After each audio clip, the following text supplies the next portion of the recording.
Bueno, ya sabéis que él no es muy bueno tomando decisiones rápidas. No sé, no puede. Es superior a sus fuerzas. Claro que tampoco lo soluciona con el tiempo, con lo cual tampoco toma decisiones lentas. Y sí, claro, sí. Es un inconveniente. No toma ningún tipo de decisión. Y a la pregunta de cómo soluciona los problemas, es decir que mejor es que las cosas se coloquen por su propia inercia. Y claro, no pude por menos que tener con él un acalorado y profundo debate sobre la inercia, del que ya sabéis los resultados. Y con la discusión logró salirse con la suya. ¿Qué, Julio, ya? Sí. Quiero decir que no solucionamos el problema del que estábamos hablando, pues puso la solución, supongo que sine die. Me había comentado muy por encima un pequeño problema con el principio del espectáculo. Era una especie de dilema. Por un lado, la solución que tenía hasta ese momento le parecía bien, pero por otro no. Quiero decir que no tenía claro lo de la presentación. Los espectáculos anteriores tenían una presentación, o como él decía y repetía, un texto a modo de presentación. Es decir, que la presentación no necesariamente tenía que ser una presentación, sino algo que pareciera una presentación. Y ahora veo que no tenía nada claro en cuanto a este asunto, porque si la presentación no necesariamente tenía que ser una presentación, tampoco estaba seguro de que tuviera que existir la presentación propiamente dicha. Y todo esto era fundamentalmente, señor, porque no quería repetirse, o por lo menos no quería repetirse lo de las presentaciones. Sin embargo, no paraba de hablar de ella, y cuando yo le sugería algún otro tipo de comienzo, él, sin yo entender por qué, volvía sistemática y enfermizamente al asunto de la presentación. Antonio, un momentito. Y relataba para sí que el comienzo de la supuesta presentación le atormentaba, porque no era capaz de encontrar otro. Y ahora me pregunto si le atormentaba porque no era capaz de encontrar otro, por el contenido en sí, o por ambas cosas a la vez. El caso es que no estaba satisfecho con el asunto de empezar pidiendo disculpas. Y no es que el tema no lo mereciera. Ambos concluimos que desde cualquier punto de vista es lamentable lo banal y vacua que es la vida. Al Señor que te perdones. Y creo que él se refería a la vida que vivimos enfrentada a la vida que pensamos. Él incluso se refería con cariño al esfuerzo ingente que habíamos hecho todas las generaciones desde el principio de los tiempos para ser el testigo de que la vida que vivimos tenga trascendencia. Lo consideraba una colosal confabulación que había tenido gran éxito, ya que es más difícil pensar que la vida no tiene trascendencia ninguna, a pensar que sí la tiene. La trascendencia, quiero decir, en cualquiera de las versiones posibles que circulan por el planeta. Así que, Julio, un momentito. Espera un momentito, me acabo. Así que era para él imperiosamente necesario comenzar zanjando el asunto de la trascendencia, como si el concepto de trascendencia fuera el responsable de todo el comportamiento humano habido y por haber. Pero, por algún extraño motivo que desconocía, no quería empezar así. O quería empezar así, pero algo le decía que no debía. Y era fundamentalmente por la desaparición de nuestro protagonismo en la línea dramática de la vida. Porque, como bien decía, si los humanos no somos los protagonistas de la historia, ¿a quién va a interesar el espectáculo? Si todas nuestras acciones son irrelevantes, ¿de qué vamos a hablar? Además, sabiendo de antemano que al público solo le gusta un espectáculo, del tipo que sea, si satisface con creces su vanidad. Y en este punto se maldijo, Antonio, al mismo momentito, por favor, pero un momento. Y en este punto se maldijo y se preguntaba a sí mismo por qué no era capaz de hablar con la desenvoltura que lo hacía de otros temas, de algo más cercano a todos, como el amor. Y se respondía en un diálogo enloquecido consigo mismo, que él en el fondo pensaba y siempre había pensado, sentía y siempre había sentido, que el amor no existe, y eso le impedía hablar de ello. En algunas ocasiones había tratado algunos temas referentes al amor, pero no al amor propiamente dicho, ya que lo consideraba un invento literario. A él siempre le ha parecido un auténtico inconveniente lo de vivir, estar aquí y hacerse o no preguntas. Él desde luego preferiría que lo estuviéramos, aunque como es irrefutable que estamos, él considera que estaría bien convenir que esto de la vida no está hecho para que seas feliz, o para que se cumplan tus sueños, o se colmen tus ansiedades. Y aquí me recalcó que la ausencia de trascendencia convertía la vida que vivimos en una verdad en sí misma, sin necesidad de explicación, ya que él considera que la vida está hecha únicamente para que la vida continúe, y de eso se encarga la propia vida. Lo que tú pienses o sientas, seas listo o el campeón del mundo de los gilipollas, no tiene demasiada importancia. Y aquí volvió a recalcarme que la importancia era en el ámbito de la vida que vivimos, no en el de la vida que pensamos. Y que en el ámbito de la vida que pensamos, sí somos únicos, reyes de la naturaleza. Existe el amor y un Dios que vela por ti, que te vigila, te premia, te castiga. Pero me decía, no sin cierta desesperación, que todo esto es nada de nada, puro espectáculo. Palabras.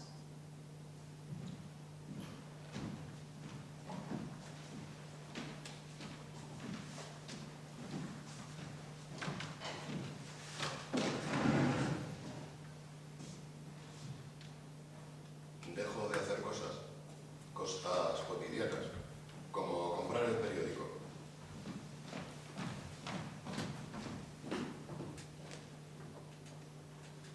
Durante algún tiempo, para que luego sea novedad encontrar gente por la mañana, hablar de naderías y con el cerebro retorcido al hablar de tu trabajo.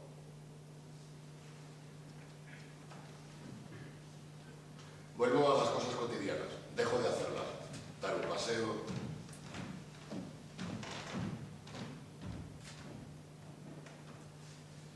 comprar el periódico y me encierro en casa, enloquecido como un preso, con un dolor intenso y difuso.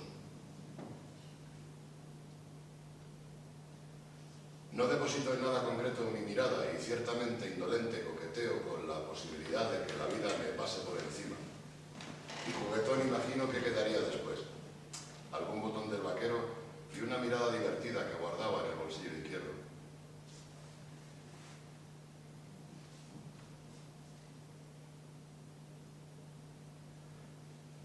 Siempre he pensado que mientras estamos tan tranquilos, ocupados en nuestras cosas, todo a nuestro alrededor se desmorona. Pero ahora no. Ahora pienso que no hay nada que pueda desmoronarse y que totalmente desesperados intentamos levantar todos los días este mundo que hemos inventado. Obstinadamente intentamos materializar las palabras para sentir que somos algo.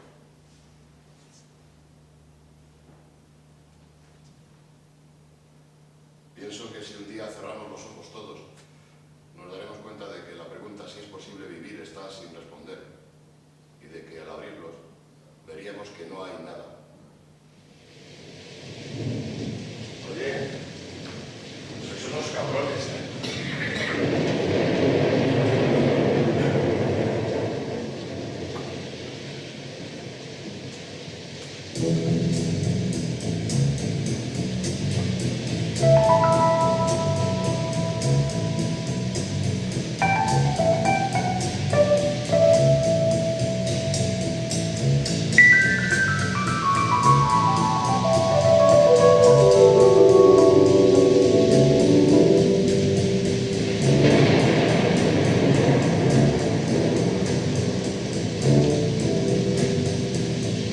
Riders on the storm,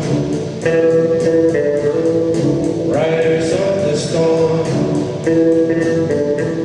into this house we're born, into this world we're thrown, like a dog without a bone and actor alone. Riders on the storm, there's a killer on the road. His brain is squirming like a toad. Take a long holiday. Let your children play. If you give this man a ride, sweet family will die. Killer on the road. Yeah.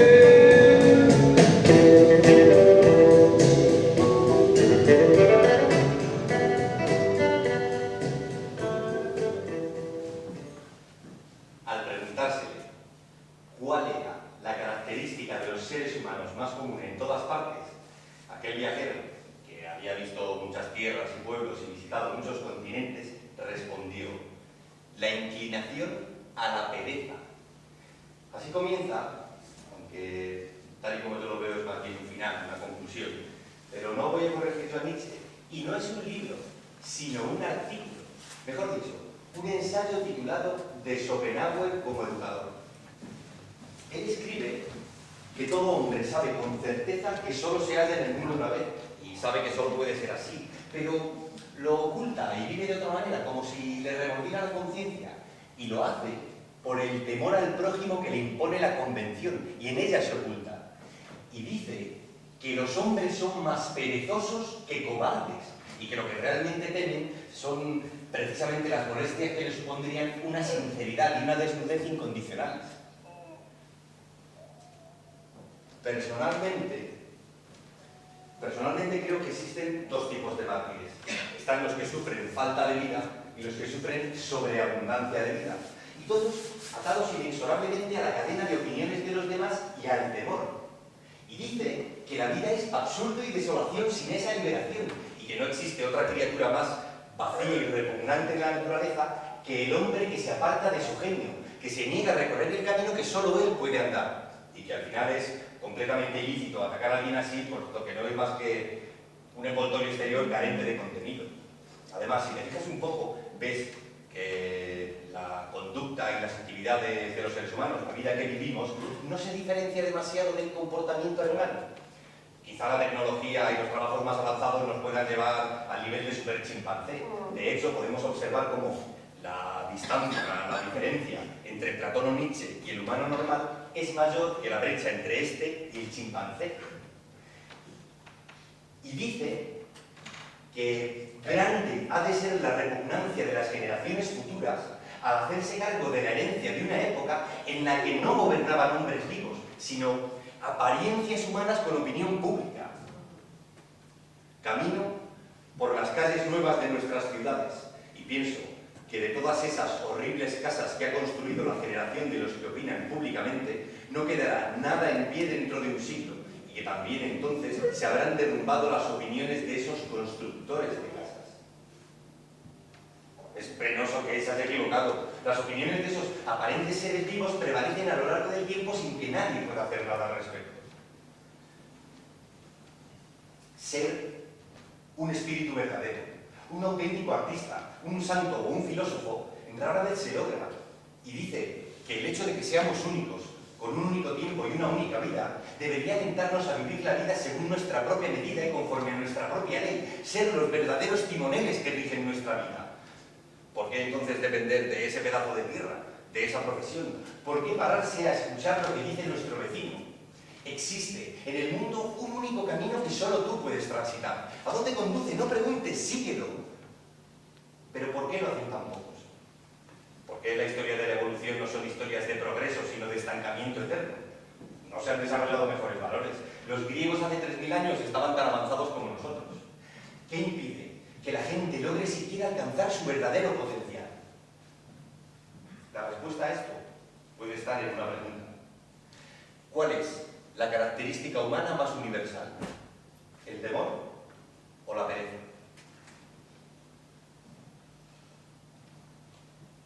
Deberíamos recobrar la virtud de vivir la vida apasionadamente, reclamar como nuestro el sentido de la responsabilidad, la habilidad de hacer algo con nuestra vida y de amar la vida. Por ejemplo, el existencialismo se ha tachado siempre como una filosofía de la desesperación, sobre todo por los partidarios de la trascendencia, hasta el punto de que popularmente se identifica el existencialismo con depresión ante la vida, y sin embargo es todo lo contrario. Sartre dice: si Dios no existiera, todo estaría permitido.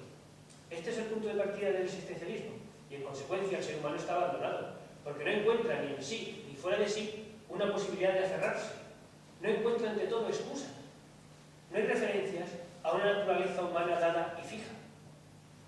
El ser humano es libre, es libertad. Estamos solos, sin excusas. Estamos condenados a ser libres, condenados porque no nos hemos creado a nosotros mismos, y libres porque una vez arrojados al mundo el ser humano es responsable de todo lo que hace. Lo que aprendemos de estos filósofos no es un sentimiento de angustia sobre la vida, sino de control sobre la misma. Cada uno crea su propia vida. Cuanto más hablas de una persona como una construcción social o una convergencia de fuerzas, o dices que está fragmentada o marginada, lo que haces es abrir un mundo nuevo de excusas. Cuando Sartre habla de responsabilidad, no habla de algo abstracto, es algo muy concreto. Somos tú y yo hablando, tomando decisiones y aceptando las consecuencias. Puede haber más de 6.000 millones de personas en el mundo, pero lo que tú haces marca una diferencia. Marca una diferencia en términos materiales y para otras personas. No deberíamos dejarnos llevar y vernos como víctimas de varias fuerzas. Nosotros mismos decidimos quiénes somos. La evolución es resultado de la imperfección, del esfuerzo por lograr algo y de la frustración. Pienso que de ahí salió el lenguaje. Fue el resultado del deseo de superar nuestro aislamiento y tener cierto tipo de conexión entre nosotros. Debía ser fácil cuando se trataba solo de sobrevivir. Por ejemplo, inventar un sonido para decir agua. O, cuidado, el león está detrás de ti. Pero creo que se vuelve muy interesante cuando volvemos a usar el mismo sistema de símbolos para comunicar todas las cosas abstractas e intangibles que experimentamos. Por ejemplo, ¿qué es frustración? ¿O qué es enojo? ¿O qué es amor? Cuando digo amor, el sonido sale de mi boca y llega hasta el oído de la otra persona. Viaja por un conducto de su cerebro a través de sus recuerdos de amor o falta del mismo. Y dice que entiende lo que le digo. Pero, ¿cómo sé si es cierto? Las palabras son inertes, son símbolos, están muertas. Muchas de nuestras experiencias son intangibles. Mucho de lo que experimentamos no se puede explicar, es indescriptible. Y aún así, cuando nos comunicamos entre nosotros y tenemos cierto tipo de conexión y creemos que nos han entendido, creo que tenemos una sensación de comunión casi espiritual. Esa sensación puede ser pasajera, pero es para lo que vivimos.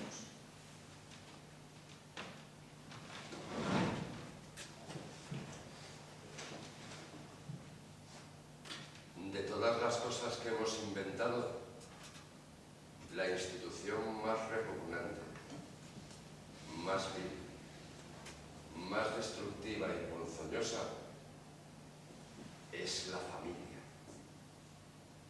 La familia es el pequeño campo de concentración del que dispone el poder para controlarlo todo. Y este, a su vez, está controlado por la familia, al organizarse el poder como si de una familia se tratara. Esa esperpéntica clonación de frustraciones, cuyo alimento fundamental es el miedo. El miedo a la vida, el miedo a la muerte, el miedo con mayúsculas. El miedo. Miedo que se hace carne con cada gesto de cariño. Ese cariño pantanoso y hediondo que nos inmoviliza a todos. Cariño que se sustenta en el odio a lo diferente, al diferente, y que inocula en cada uno de nosotros el más abyecto de los venenos, la pereza. Pereza para vivir nuestra vida con pasión, para hacerla nuestra, para apoderarnos de nuestras decisiones. Pereza como imposibilidad de usar nuestra vida para destruir el mundo. Este mundo inventado por seres deformes y mediocres. Una concatenación de espanto mudo, en la que, sentados en una mesa, comemos todo lo que hay a nuestro alrededor sin dignidad alguna, como una metáfora de comernos unos a otros, en íntima satisfacción por la segura infelicidad de los que nos rodean, en una perenne ceremonia de castración sexual e intelectual en la que nos regocijamos día tras día, como enloquecidos caníbales encerrados entre cuatro paredes, devorando cualquier atisbo de pureza o de valentía, en un ritual que se prolonga por los siglos de los siglos, y trayendo a este mundo nuevos seres para, pacientemente y día tras día, corromper su espíritu y volverlos tan abyectos y mezquinos como todos los demás, Y así, convertidos en cáscaras vacías, aprendemos el disimulo y la envidia. La familia convertida en una eficiente universidad donde, celosamente, se enseña a las nuevas generaciones a desarrollar la crueldad, la codicia, la insaciabilidad y el asesinato, y a celebrar la exaltación de la propia ignorancia, en una absurda y patética competición en la que se quiere dilucidar cuál de todas es la más alienante. Un internado. La familia es un minúsculo internado donde aprendemos a convivir con el esperpento ajeno y el propio, desterrando para siempre la pregunta ¿qué soy yo?, que a base de solaparla se ha convertido en un gélido susurro, y la absoluta aceptación de la jerarquía como fundamento de supervivencia primero, como teología después y como virtud social ahora, desarrollando hasta límites inconcebibles la humillación y la adulación, como si de instintos básicos para la vida se tratara.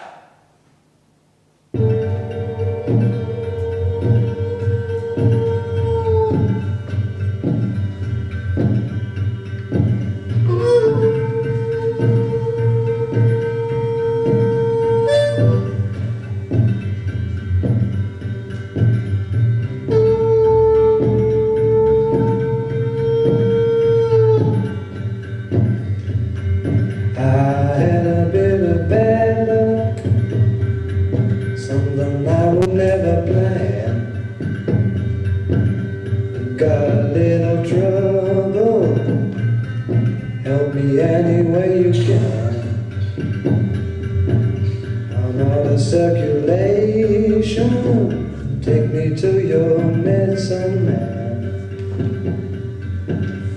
Loving is a gamble, never knowing who to choose.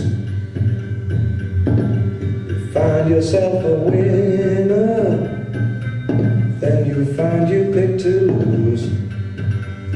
I'm out of circulation, so take me to your medicine man.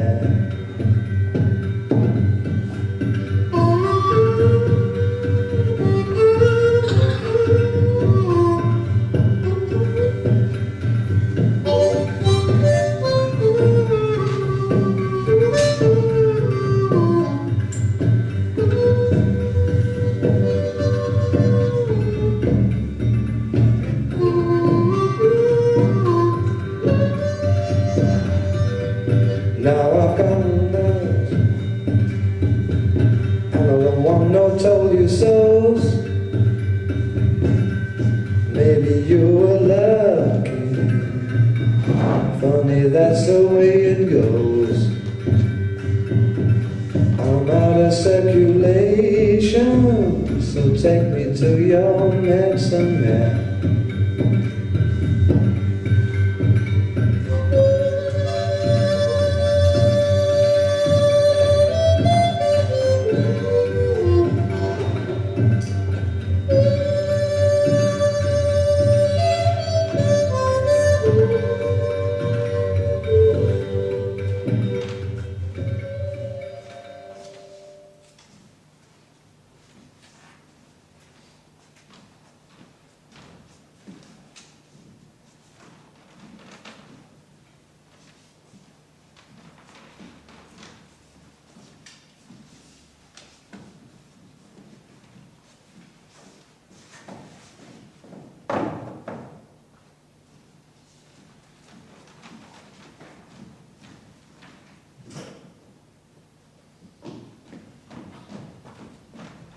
Oiga, perdone, ¿me puede decir toda la verdad? Pues ya me gustaría, pero es que no tengo tiempo. Es una pena que esté tan ocupado. Me hubiera gustado a mí. Supongo que tendrá algo importante que hacer, como le envidio. Eso depende de lo que usted considere importante. Yo en mi caso me levanto todos los días temprano para tener tiempo. ¿Para qué? Me dedico en cuerpo y alma a desperdiciar mi vida. Admiro su determinación y, por supuesto, su constancia. Dedicar toda la vida a desperdiciar su vida. No crea que es tan fácil. Me he preparado concienzudamente. No me diga nada.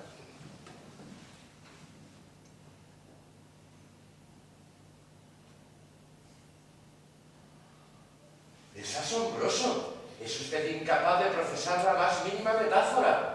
Usted es de los de al pie de la letra. ¡Magnífico! Le lanzo una metáfora y usted automáticamente la transforma en una orden que acata sin rechistar, anulando totalmente su voluntad. Es fantástico. Usted no desperdicia su vida. Usted mismo es un desperdicio. Ojalá yo pudiera ser como usted. Sí, es un talento que tengo. Ya desde edad muy temprana se me atragantó la metáfora. Yo soy de los de 2 y 2 son 4 y todo cuadra y esto es una maravilla de universo y... Bueno, además, la mejor manera de perder la voluntad es renunciando a la libre interpretación. Es estupendo. Le felicito. Yo sueño todas las horas del día con poder desperdiciar mi vida, pero no lo consigo. Usted, en cambio, siendo tan de al pie de la letra, tan obediente, tan dispuesto a hacer lo que le digan... Me adula usted, es un talento innato que tengo, en realidad casi no tiene mérito. Pero hay otros aspectos muy importantes en el asunto de desperdiciar la vida a todas las horas del día que he tenido que trabajar duramente. Mi primera conquista fue descubrir un axioma fundamental. Todo lo que hagas ha de servir para que alguien que no conoces se haga inmensamente rico al tiempo que tu vida se convierte en un infierno.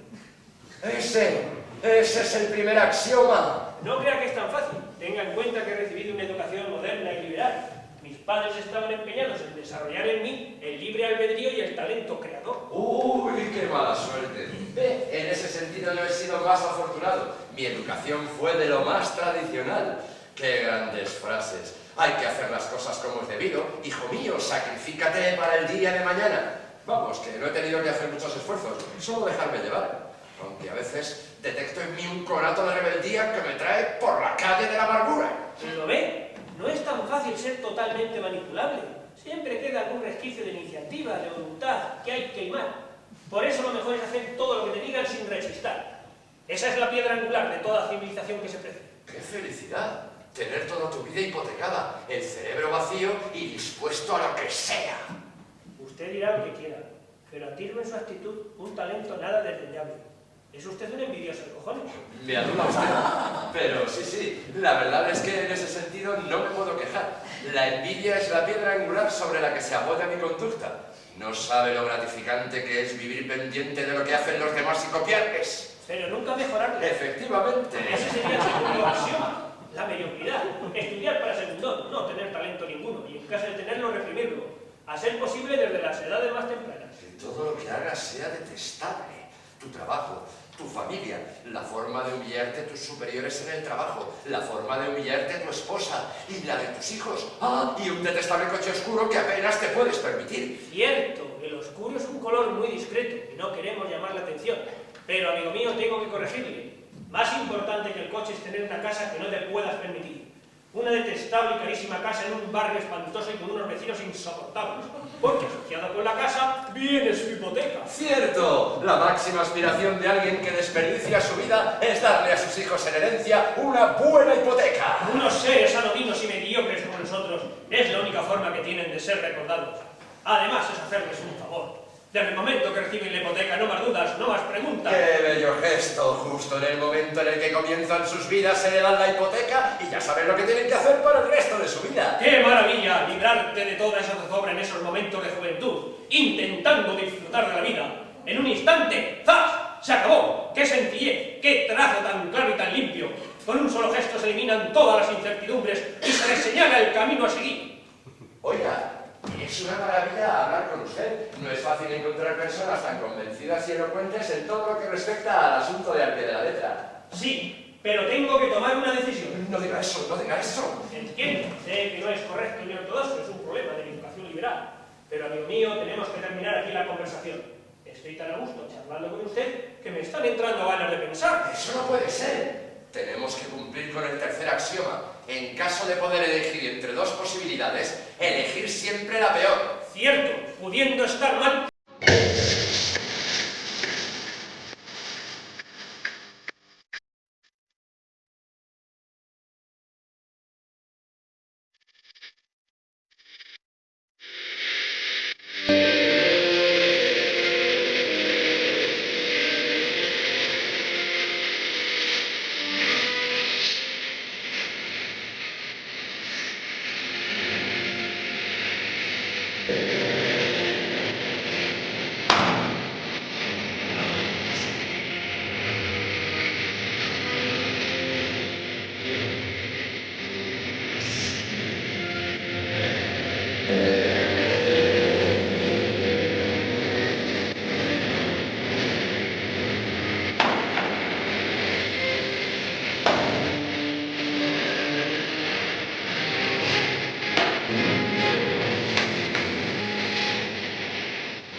¿Sabes? Últimamente pienso mucho en la muerte. No en la muerte en general, no. En la mía. En mi propia muerte. Pero no sé, no consigo pensar, imaginármela. Quiero decir que imagino todo lo demás, todo lo previo. Una enfermedad, un accidente, mi suicidio, no sé, cualquier cosa. Pienso en lo que pasaría después. También lo que pasaría después. Pero enseguida me doy cuenta que después de mi muerte, después, ya no te pasa nada. Nada a mí, quiero decir. A los demás sí les pasarían cosas. Y puedo imaginarme esas cosas. Pero a mí no. A mí es absurdo. Porque después de la muerte, después, ya no te pasa nada. Trato de centrarme en el momento, en el preciso momento de la muerte. Y lo comparo con un abandono. Como abandonarte del todo. Busco algunos ejemplos de abandono, como cuando estás muy borracha o muy pedo de marihuana. O como cuando te corres. Esas caídas por un tobogán, algo así, pero sin controlar el momento final, el momento del impacto. Una caída, pero sin que te importe el impacto. Pero en ese mismo momento pienso que la muerte entonces es un momento muy pequeño. Porque imagínate, tienes tu vida, toda tu vida, y luego la nada. Una vida y luego una nada enorme. Y en medio, un momento de abandono. Eso sí, un abandono de la hostia. Vamos, el abandono. Pero, no sé, me parece un momento muy pequeño en comparación con todo lo demás. Muy pequeño para lo importante del asunto. Porque es mi muerte. No es la de cualquiera. Es la mía. Lo que quiero decir es que pienso en todo lo demás. Imagino todo lo demás. Pero la muerte, lo que se dice la muerte,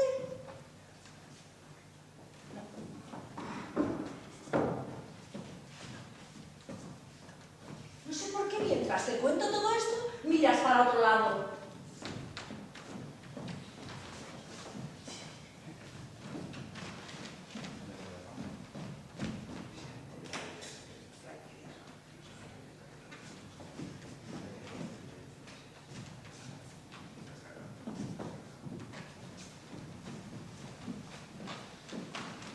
Bueno, pues en mi caso es que cuando leí en el periódico lo del principio de mediocridad, lo que más me llamó la atención no fue el principio en sí, sino todo el razonamiento previo que hay para llegar hasta él.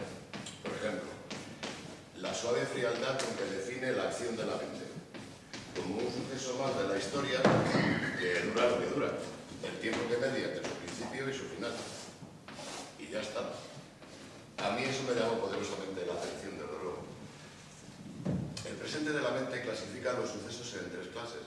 Los sucesos que han empezado y ya han terminado, los sucesos que han empezado y todavía no han terminado, y los sucesos que aún no han empezado. De estos últimos nada podemos decir puesto que los desconocemos. De los sucesos que han empezado y ya han terminado, la ciencia puede ocuparse con bastante exactitud de saber cuánto tiempo han durado. Finalmente, llegamos a la familia de sucesos que han empezado, pero todavía no han terminado. De estos, por lo menos podemos saber un dato. ¿Cuánto tiempo llevan rodando por este mundo? Si no supiéramos nada más, ¿podríamos saber cuánto van a durar? Por ejemplo, yo he vivido 51 años. ¿Cuánto tiempo me queda? La mente pensante tiende a situarse siempre en el centro del espacio-tiempo. El principio de mediocridad nos invita a romper este prejuicio. La hipótesis equivale a aceptar que no hay observadores de privilegio, es decir, que la acción de la mente no es el centro de nada. O sea, que cuando estamos observando un suceso coetáneo, nuestra posición no tiene nada de especial con respecto al intervalo de tiempo que media entre su principio y su final. Y ya está. A mí eso me encanta del principio de mediocridad, de verdad. A mí me tranquiliza sobremanera el hecho de saber que yo no soy un elegido y que ninguno de nosotros lo somos. Y que es nuestro cerebro el que posiciona los singulares tan privilegiados como falsos el que nos engaña. Y en cuanto al asunto de que no hay observadores de privilegio, pienso que eso debería de enseñarse en las escuelas, puesto que creo que saber que tu vida solo es un suceso más dentro de una lista inimaginable de sucesos, pues eso te hace más igual con todo lo que te rodea. Y como desde el principio de los tiempos hemos tenido el comportamiento contrario, como si fuéramos los reyes de la naturaleza, los putos amos del universo, y por otro lado, mira cómo nos luce el pelo, pues creo que no estaría más aplicar una buena dosis de humildad a todos nuestros actos a ver qué pasa. Bien, bueno, Julio, calculamos. Vamos a ver, para calcular el tiempo que me queda, que lo vamos a llamar X, fíjate que cara se les ha quedado ahora el pensado, la clase de matemáticas que vamos a meter. Es suave, ¿eh? Es suave. Bien, tenemos que controlar dos números, el tiempo que ha pasado, que es 51, y F, que es la fiabilidad que queremos darle a la predicción. Aplicamos la elegante, bueno, sí, el 50%, 0,5. Se le puede dar otros porcentajes, luego podéis probar en casa, pero ya veis. Aplicamos la elegante fórmula de Aristarchus, que dice que el tiempo que me queda es menor que el tiempo que ha pasado multiplicado por este factor, el más 1 partido por el menos 1, y al revés, es mayor que el tiempo que ha pasado dividido por el factor el más 1, el menos 1. Como hemos dicho que F es 0,5, este factor da 3. O sea que tenemos que el tiempo que me queda es menor que 51 multiplicado por 3, eso es 153, y mayor que 51 dividido entre 3, que es 17. Voy a vivir más de 17 años, pero menos de 153. Eso sí, al 50%. El principio de mediocridad funciona con cualquier suceso que queramos estudiar.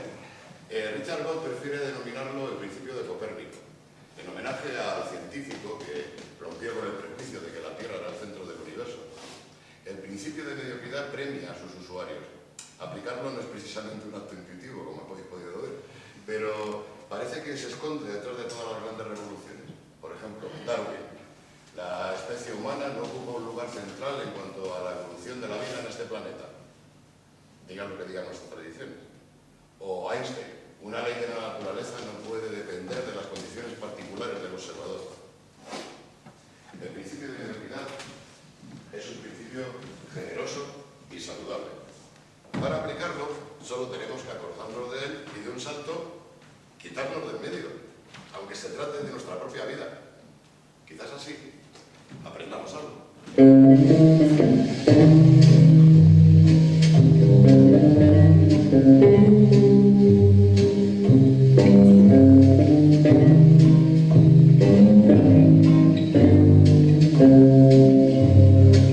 She was a middle-class girl.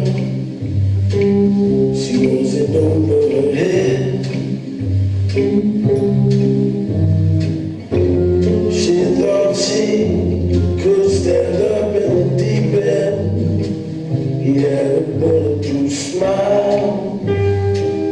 He had money to burn.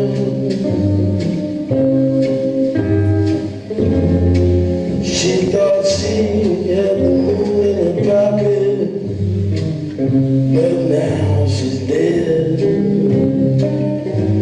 She's so dead, forever dead, and love me now.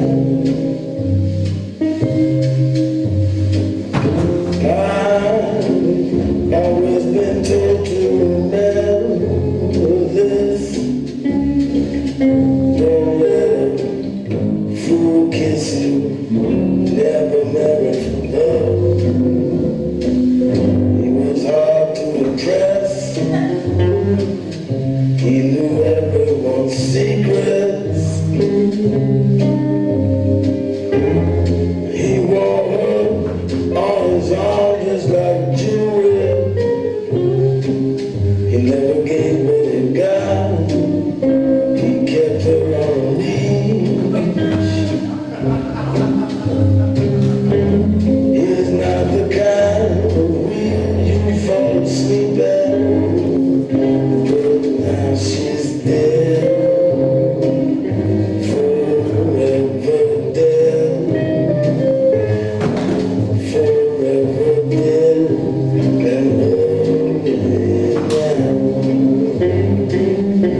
¿Te has fijado cómo son las calles?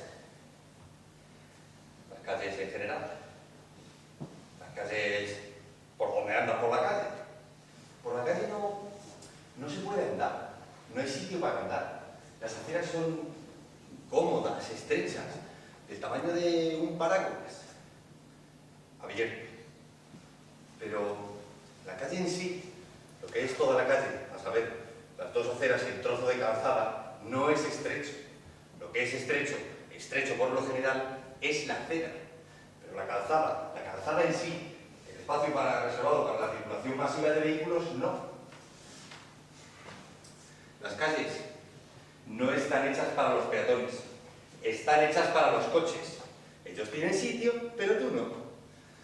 Al principio pensé que se trataba de un error de diseño atribuible a la imbecilidad humana, esto siempre se ha hecho así. Pero después de darle un par de vueltas al asunto, me he dado cuenta de que el hecho de que las calles no estén hechas para los peatones, pero sí para la circulación masiva de vehículos, es premeditado.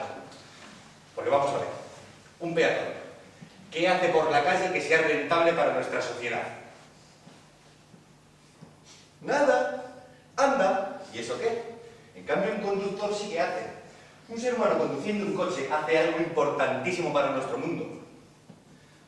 Gasta. La masificación del uso del automóvil ha supuesto una auténtica revolución para el sistema capitalista. Aparece el coche y ya no hay distancias para gastar. Además, el usuario podría gastar gastando neumáticos, gasolina, líquido de frenos, anticongelante, etcétera, etcétera, etcétera. Y además de gastar todo esto, ¿a dónde va? A comprar algo a alguna gran superficie. Esta persona es imprescindible en nuestro mundo y hay que hacerle, obviamente, una calzada como Dios manda, calzada construida con su dinero de los impuestos para que pueda realizar su sagrado destino: gastar, consumir. Así tenemos la santísima trinidad del gasto. Gastaste en la calzada, gasta conduciendo y gastarás en la gran superficie. Y no solo esto, hay que hacer también grandes avenidas bien iluminadas con música ambiental que chorren felicidad por los cuatro costados para poder comprar.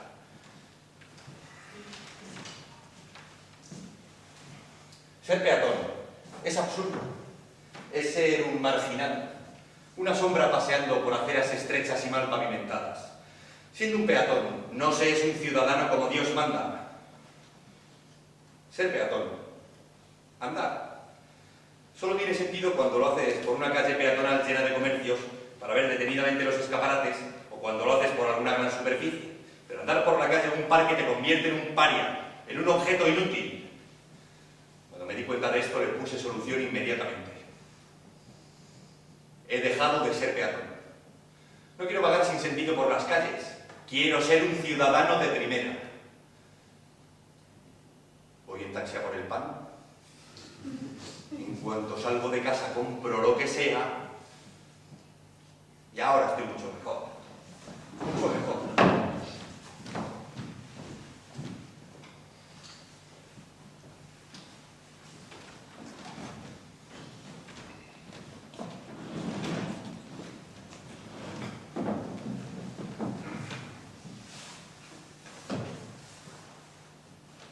Y te marchas para Madrid pitando, que es lo que estabas deseando antes de marcharte. Aunque preferías quedarte, pero como no tienes más remedio que marcharte, lo quieres hacer lo antes posible. Y en el viaje a Madrid se hace un repaso no muy exhaustivo a las dictaduras en América Latina. Países enteros al servicio de 2 o 3 corporaciones. Generaciones enteras de esclavos trabajando para que los accionistas de las corporaciones cobren sus beneficios lo más rápidamente posible y para que las acciones valgan lo más posible. Cientos de miles de muertos, en la miseria los vivos, sin salida, solo desesperación y miedo. Todo para que la corporación que maneja el gas, el petróleo o lo que coño tengas en tu desgraciado país se quede con toda la pasta del negocio y luego con el país entero. Y esos accionistas son padres de familia, de los de partido de fútbol y barbacoa en el jardín del adosado los domingos. Y a dormir tan tranquilos, porque sus hijos tienen asegurado el día de mañana con el valor de las acciones que sube como la espuma gracias a la represión, la corrupción y el asesinato. Y funciona igual en todas partes. Mira Bolivia, 3 corporaciones manejan todo el gas y el petróleo. Y una de ellas es Repsol. Tenemos que pensar que aquí en España hay accionistas de esa empresa. No solo pasa en Estados Unidos. no solo pasa por ahí. Y digo yo, ¿qué pensarán? ¿O no piensan? Miran para otro lado, cuando salen los indios del Alto luchando por lo que es suyo en las calles de La Paz, reclamando su gas, su petróleo, igual que hace unos años tuvieron que hacerlo por el agua potable, que era propiedad de una empresa privada. Y todo esto se me viene de golpe a la mente en una pausa de la conversación, y mi mirada se pierde en la negrura de la noche. Y cuando me quiero dar cuenta, resulta que estamos entrando en Legazpi y que la plaza entera está levantada en obras y llena de máquinas. Y resulta que todas las plazas de Madrid están así y que no hay manera de vivir. Aunque por un momento te consuela ver cómo se llevan las horribles estatuas que plantificó el Legazpi Álvarez del Manzano en los años que dedicó a acabar con cualquier vestigio de vida inteligente en la capital del reino. Y te subes en un taxi y efectivamente no podemos ir a San Blas por donde siempre porque la calle está cortada en obras. Vuelta a la M40 y otros 5 euritos de taxi que me debe Gallardón, que ha enloquecido con una nueva manera de pasar a la historia. Estar en obras. Por fin, con toda esta zozobra en mi pobre corazón, llego a casa. Y me encuentro a mi vieja dormida en el sillón esperándome. Aunque yo le había dicho que no me esperara, pero ella me espera igualmente. Y la levanto y finalmente se va a la cama. Y me como unos sándwiches, y me bebo una cerveza, y me fumo un porrito para dormir bien, mientras veo acabar en la tele X-Men 2. 7 de la mañana. Te levantas como un clavo y listo para partir con tu madre al médico, al hospital. Llamas por teléfono a un taxi y te dicen que tardará un cuarto de hora. Tú dices que vale, que cuanto antes mejor, pero pasa un cuarto de hora y no hay rastro de taxi alguno. Vuelves a llamar y claro, te atiende otra señorita que te dice que estará al llegar. Y ya empiezas a oír relatar a tu madre que si nos teníamos que haber levantado antes y todo eso, mientras llamas nuevamente al taxi que no llega y piensas que joder, que ni pagando. Por fin, después de 2 llamadas más, llega el taxi. Desesperado, sales después de una espera de 30 minutos y cuando vas en el ascensor te das cuenta de que te has dejado la mochila con el móvil. E inmediatamente piensas que no vas a volver a por él, que no pasa nada, porque es muy tarde y a ver si no vas a saber vivir sin el móvil. Y ya en el taxi, cuando nos queremos dar cuenta, estamos metidos en un atasco del copón bendito que hace que de San Blas a Ramón y Cajal tardemos 1 hora y 3/4, cuando normalmente se hacen 30 minutos. Y totalmente parados en la M30 y con mi madre diciendo que vamos tarde al médico y que no nos van a atender, leo una pintada en los mojones de separación de la autovía que dice: atascos Gallardón, a que jode. Y pienso que sí, que jode un montón. Por fin, con un agobio de la hostia, llegamos al hospital. Y claro, vamos tarde. Pero cuál es mi sorpresa cuando me entero que el médico aún no ha llegado a la consulta. Y una enfermera me dice que está en un congreso. Yo supongo que será un congreso médico. Y me pregunto si es tan imperiosa la necesidad de ponerse al día como para dejar tirados a todos los pacientes en su consulta. Y todavía me sigo preguntando cosas durante la hora y media que esperamos. Y mirando a mi alrededor, veo claramente que Esperanza Aguirre quiere cargarse la medicina pública y privatizar. Porque aquí la cosa de lo que va es de que se forren tus amigos o las familias de tus amigos, que para eso han invertido en que tú estés ahí. Y si no lo han hecho, lo harán. Y es que hay cerebros donde no cabe la imagen del dinero moviéndose sin que acabe por dar beneficio a alguien de los de siempre. Además, a esta gente no le importa que la seguridad social no funcione, porque así dicen: ¿ves? La privada es cojonuda. Por eso su sicario Lamela quiere hundir en la miseria a la gente del hospital de Leganés, para luego enterarte de que quieren abrir un hospital nuevo en la región y entregarle la gestión a la empresa constructora, que habría que saber de quién es. Y es que siempre utilizan ideas morales para justificar sus desmanes, pero detrás de esas supuestas ideas morales no hay más que negocio puro y duro. No te engañes, médico. Bush no ilegaliza la marihuana como paliativo contra la quimioterapia en Estados Unidos, no por fundamentalismo, no porque esté en contra de las drogas, sino porque primero, no vas a sacar tú un paliativo que puedas plantar gratis en tu casa. Porque a ver qué hacen luego las corporaciones farmacéuticas con sus paliativos tan caros y tan ineficaces. Tendrían que metérselos por el culo y decirle a sus accionistas que de beneficios, nada de nada. Y segundo, Eso sería un primer paso en la legalización de una droga prohibida. Y eso no puede ser. No porque Bush esté en contra de las drogas, sino porque la lucha contra el narcotráfico es un negocio redondo de venta de armas, entre otras cosas.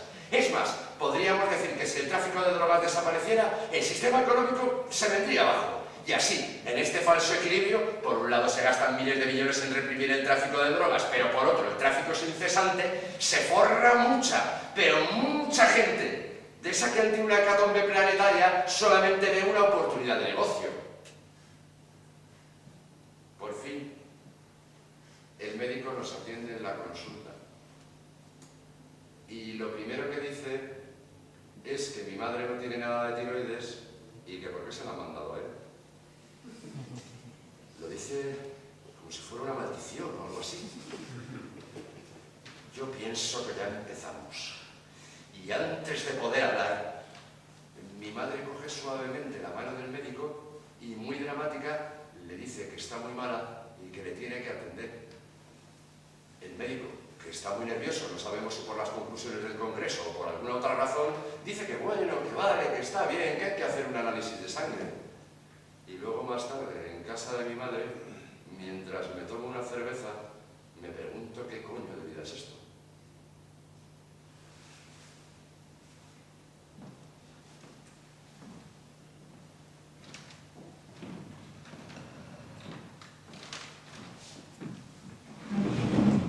Esas conversaciones que no van a ninguna parte, que es hablar por hablar.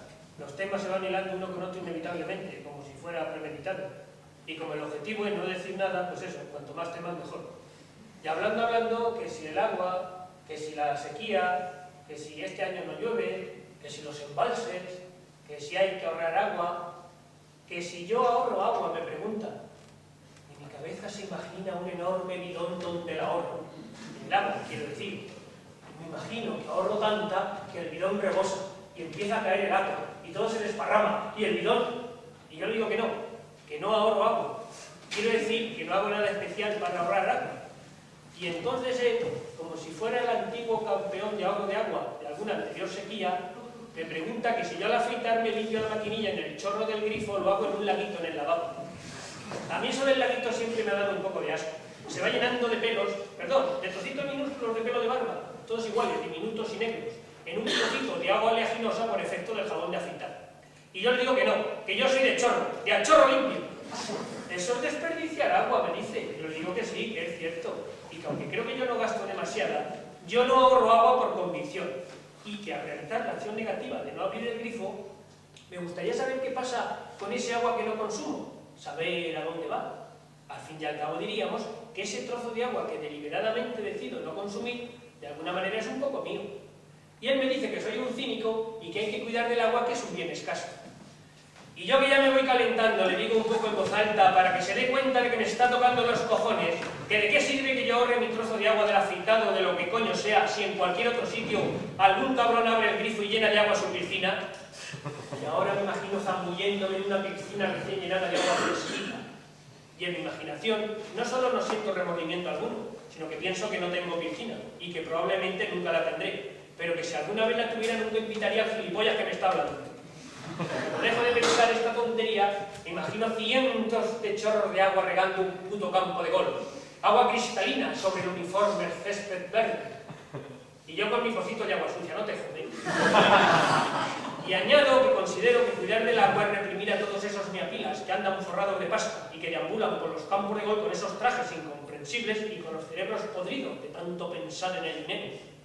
Pero como sé que a los que tienen pasta nadie va a ir a molestarles con nada, y mucho menos con asuntos de esta índole, pues a los que nos dan la matraca es a nosotros, con lo de la conciencia social, el medio ambiente, el ahorro del agua, la solidaridad, con ser ciudadano consciente y su puta madre. Y con nosotros va a funcionar, que somos pobres y encima estamos avergonzados de serlo. Y que no se te ocurra pensar que puedes formar parte del selecto club de aves de rapiña y depredadores legales, que en realidad son los dueños de tu casa, de tu dinero y de todas las pelis porno que tienes. Porque está lleno el cupo, así que tú a ser buen chico, pobre pero honrado, a verlas venir y a creerte lo que dicen en la tele. Y que mientras cualquier cabrón con dinero en Suiza se levante por la mañana y pueda llenar de agua su piscina, o ir al puto campo de gol a darle a la pelotita sabiendo que el agua de la piscina o la del río de campo de golf es excelente agua potable que cambiaría o salvaría la vida de cualquier poblado en África durante un año entero, yo me seguiré afeitando a chorro. ¡A chorro limpio! Y entonces él, que ya llevaba mucho rato callado y con ánimo de zaherirme, me dice que yo soy igual que yo. Y yo le digo que sí, que es posible, pero que lo que pasa es que él sigue siendo un católico fundamentalista que ha cambiado los mensajes desde el púlpito por mensajes televisivos, pero que la finalidad es la misma. La mayor parte de la población ha de estarse calladita y de vez en cuando se les manda una plaga, que bien puede ser una sequía, recriminando su insensata actitud y convirtiéndonos en culpables de que no haya agua. Y así, mientras gestionamos nuestro miedo con cada vaso de agua, los 4 hijos de puta que se dedican a la ambición desmedida viven tranquilos y sin que les falte de nada. Y también le digo, no sin cierta ironía, que con la moral no se ahorra agua. Y que si él hace todas estas cosas para no sentirse culpable, no hay problema, que todos somos inocentes. Y que en definitiva, que si él hace lo del pocito de agua al afeitarse es porque es un guarro. Y no le importa ver ese cúmulo de pelito, jabón y agua oleaginosa que se monta. Y que sí, que yo soy un cabrón por afeitarme a chorro. Y que él va a ir al cielo, cumpliéndose la máxima de la esperanza. Tú estate aquí, sé bueno y paciente y honrado, que nosotros mientras vamos a desvalijar todo esto.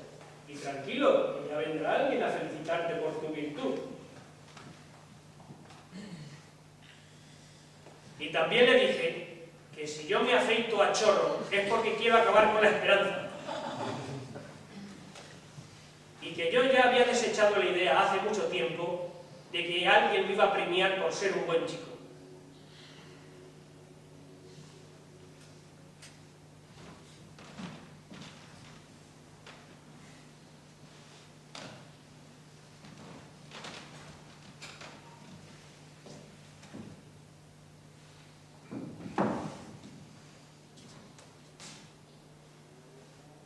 Bueno, pues aquí estamos, y no sabemos muy bien por qué. Ya no hay escenarios. Las bombas, los campos de batalla, han acabado con los escenarios. Y hay tantos muertos, que todo está manchado de sangre. Hay tanta sangre que ya no la vemos. Y la cosa es, ¿todo esto es por dinero? ¿Todo este holocausto que vemos en televisión es solo por dinero? Sí, solo es por dinero. Y es que ya no se puede mirar para otro lado. Ya no hay lados para mirar. Y aquí estamos, nosotros a hacer teatro y ustedes a entretenerse. Tendríamos que haber aclarado esto desde el principio. Aquí no hemos venido a eso. Aquí se viene uno entretenido de casa. Nosotros desde luego hemos venido a otra cosa. Estamos aquí para averiguar cómo es posible vivir con tanta sangre a nuestro alrededor. Y es que habría que aprovechar que nosotros, todos nosotros, no tenemos demasiados problemas. Lo que quiero decir es que nosotros estamos bien comidos, bien bebidos, y más o menos cada uno ha elegido su propia enfermedad mental. Y aún así, hay que ver las caras que se ven por la calle. Y es que hay gente que se amarga la vida porque no sabe qué ponerse para la boda de su prima. Joder, es que no tenemos bastante con nada. Tendríamos que estar contentos, de fiesta continua, solo por saber que a la vuelta de la esquina no nos va a comer ningún bicho. No hay que dejarse llevar. Tendríamos que evitar caer en el engaño de los que nos dicen que la vida tiene muchas posibilidades y que hay que explorarlas y que tú puedes y que lo más importante es tu felicidad. Y que de paso, ya que vas a estar tan contento, te vamos a quitar todo el dinero que tienes y todo el que tendrás. Pero tú sigue como si nada, como si aún siguiera siendo tuyo.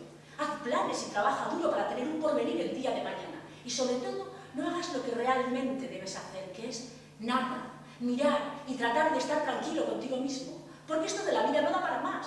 Tiene lo que tiene y ya está. Pero desde por la mañana hasta por la noche, empujamos para que el mundo vaya a nuestro ritmo. Y todo lo que vemos, queremos que funcione como nosotros queremos que funcione. Y acabamos medicándonos porque no somos felices. Y habría que preguntarse dónde dice que esto va de ser feliz. ¿Y cómo se puede ser tan hijo de puta de pensar que todo lo que nos rodea está puesto ahí para nuestro disfrute y nuestra felicidad? Expresión que no significa nada y que alimenta la cara de gilipollas que se te pone de pensar que eres el centro del mundo. Así que habría que cambiar de estrategia y estudiar mucho, para ser capaces de anticiparnos a la incertidumbre que nos rodea y, a ser posible, sin joderlo todo.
suave, más llevadero. Llevadero de llevar encima. De llevar encima de un lado para otro. Y así es como andamos todos por ahí. De un lado a otro, con todo. Con todo tu mundo. Con todo el mundo encima.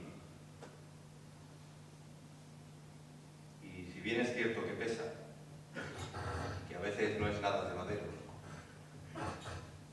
también es cierto que algunas cosas se llevan mejor que otras, con dignidad.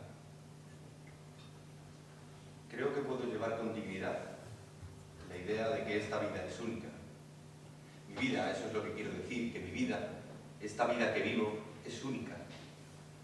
Única de que no hay otra más. Única de que es la única que tengo y de que solo me importa a mí. Que mi sistema nervioso realiza un esfuerzo titánico por reinventar cada vez mi idea de mí mismo. Y que este esfuerzo lo hace porque probablemente apenas existo. Y probablemente no he podido, ni puedo, ni podré elegir nada. Y que esta sensación de poder elegir sea un invento de mi cerebro para que cada átomo de mi cuerpo se mantenga en su sitio el mayor tiempo posible. Que la única diferencia entre un ornitorrinco y yo es que nos las apañamos de maneras distintas. Que lo que veo no es la realidad, sino una interpretación que hace mi cerebro. Y de que sí somos capaces de poner a funcionar las cosas, pero no sabemos y probablemente nunca sepamos qué son. Y que aunque fuésemos capaces de responder a todas las preguntas, seguiríamos sin saber qué hay ahí afuera. Pero lo que no es nada llevadero, llevadero de llevar encima, es lo de los demás.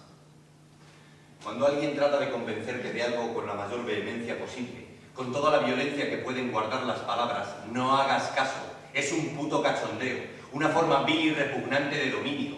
O los que no tienen bastante con nada, los que se quieren quedar con todo, los que cuando te están quitando todo, incluso la vida, aluden a algún dios. Te vamos a quemar en la hoguera porque es la voluntad de Dios. Vamos a invadir ese país, a matar a todos sus hombres y a violar a todas sus mujeres porque el paso de la historia no se puede detener. Te vamos a quitar la palabra y el pensamiento por el bien de la patria. Te vamos a quitar tu casa y expulsar del lugar en el que vives porque así lo requiere el progreso. Me tienes que obedecer porque te amo. Matamos por la libertad. La justicia nos guía, por eso solo hay pobres en las cárceles. Así que, para hacer esto más llevadero de llevar encima, me voy a quitar de encima algunas palabras. Dios, patria, justicia, libertad, amor, progreso, futuro, historia. Y me voy a quedar con las imprescindibles. No sé. Reír. Cerveza. Solo verte y que me veas. Amigo. Abrazo. Caricias. Tus caricias. Conocer. Canción. Sol. Calor. Noche con calor. Madre. Venga la última y para casa. A ver, una prueba.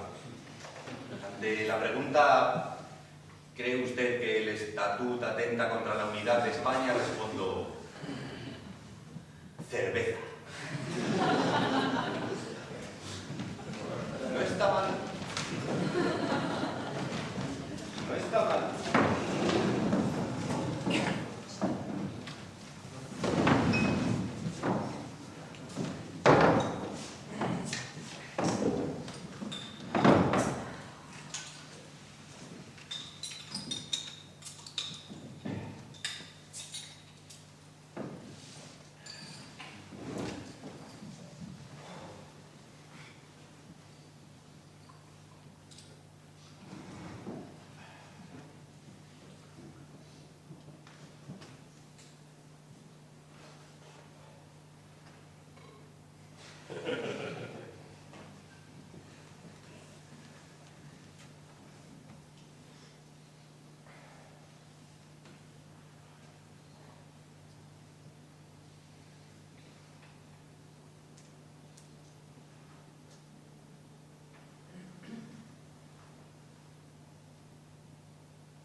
Podríamos considerar la posibilidad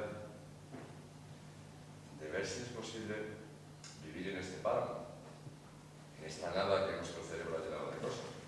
Quiero decir, podríamos considerar la posibilidad de dejar de hacer el gilipollas. Incluso podríamos considerar la posibilidad de dejar de hacer, que bastante drama tenemos.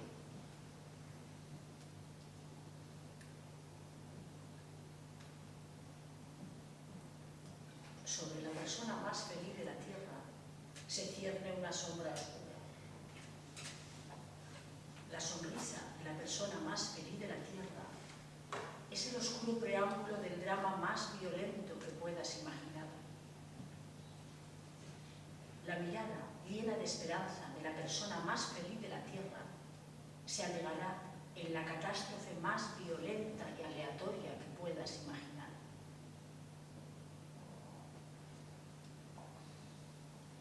Así que deberíamos de considerar la posibilidad de dejar de pensar en la suerte.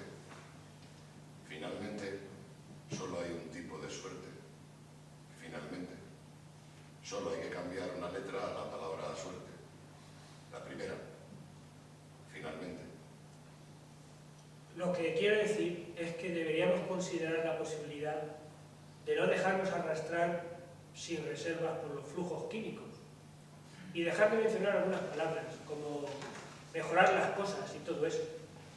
Ya sabes, las cosas solo mejoran cuando mejoran para ti. Y puesto que apenas sabes qué pasa dentro y fuera de ti, deberíamos considerar la posibilidad de ser más cuidadosos, de no temblar de miedo por las noches y de no ensuciar el agua. Y luego podríamos considerar la posibilidad de abandonar a su suerte a todos los que andan jodiendo todo el día a los demás con que si 2 y 2 y 4, con sus certezas de mierda, su bien y su mal, que si esto es así, asá, que si crecimiento, desarrollo, progreso, que si deuda externa e intereses, que si no me lo llevo todo porque siempre ha sido así. Incluso podríamos considerar la posibilidad de decirles que no cuenten con nosotros. Y cambiamos toda esta gran mentira por ninguna cosa, por nada. Sí, nos quedamos quietos sin hacer nada, nada. Les decimos que se vayan a tomar por el culo y que lo que vamos a hacer es nada de nada, así, de pie, totalmente quietos en este páramo inventado en el que vivimos. Y al primero que tenga una idea, se le liquida por eso. Y una vez que estemos así, quietecitos, a ver qué pasa. Porque digo yo, que si cada vez que hacemos algo es el preámbulo de una hecatombe, deberíamos considerar la posibilidad de probar una vez qué pasaría si hacemos nada. Y si después de esto también se nos derrumba todo, si la tierra se abre bajo nuestros pies, si tampoco sirve, por lo menos nos pillará tranquilos.